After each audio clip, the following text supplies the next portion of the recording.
teams would want to play us. I don't, you know what, I agree. I would completely agree with that. It is what it I is. think I was more impressed with you guys than We shoulda- probably any team. Should have won, and we wouldn't have Well, had to worry about it. That's all right. Well, Lad, thank you for coming in. Congratulations on Yes, ma'am. being a Campbell Trophy finalist. Yes, ma'am. Can you take me back to that moment that you found out that you were a finalist and what happened and how that made you feel? Yeah, so our AD, Josh Brooks, he told me, hey, I need you to come see me for a little bit. I didn't know what was going on. Went up there, talked to him, and he kind of told me that I was, I guess it was a finalist at that time. So it was a huge honor. He told me how special it was and how proud of me he was. So I was super thankful. What does this mean for you? I know that you're one whose football story is pretty well documented, you know, rising through the ranks and now really becoming a key player for the Bulldogs. But also to be recognized for what you're doing off the field, both in the classroom and in the community. Yes, Does that make it extra special for you? Yeah, definitely. It just kind of shows people that we're more than football players. Like, everyone sees us on that stage, everyone sees us with our helmet on, but I feel like we're just normal people outside of that too, that try to do good things in the classroom, good things off the field, so try to be a good human being. Yeah. Can you tell me about what the sport of football has meant to you in your life?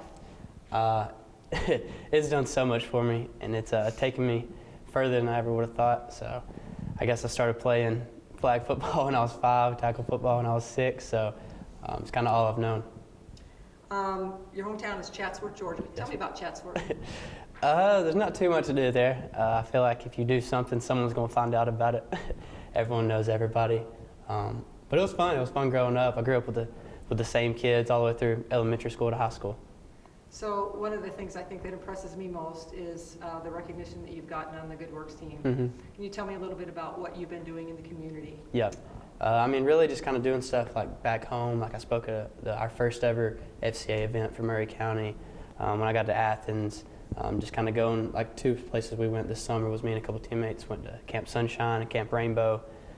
It's just like a spot for kids that have cancer or their siblings might have it or someone in their family. So we kind of just went and hung out with them for 30 minutes, but I think it made our day more than it made theirs. Yeah, I think a lot of us saw the story on game day with you and Hunter and Yes, taking ma'am. the time out of your break Yes, ma'am. to go and influence young men like that. So on behalf of college football fans, thank you for being here. Yes, ma'am. That was a special moment. You still in touch with him? Kind of. You know how busy we are right now. Absolutely. But I try to be. So tell me what's next for Lad McConkey. I'm not sure. Yeah, I don't know. Like in the football world or anything? Just, I would assume you're done playing football now. Are you going to play? I have some eligibility left, Right. so I'll kind of see what happens this next month and go from there. Might stay on and.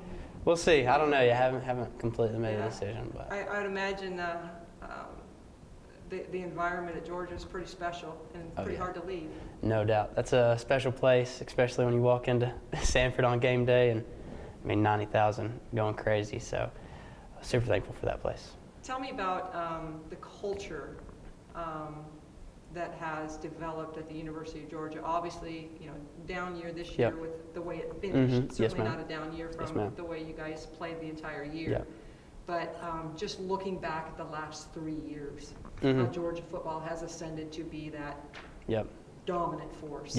Tell me what's special about the University of Georgia. Yeah, we really just have a group of really good guys. Like everyone loves each other, and I know you can just sit there and say that, but it's true where we're at. Our 4 DNA traits are connection, toughness, composure, and resilience. And we live by that.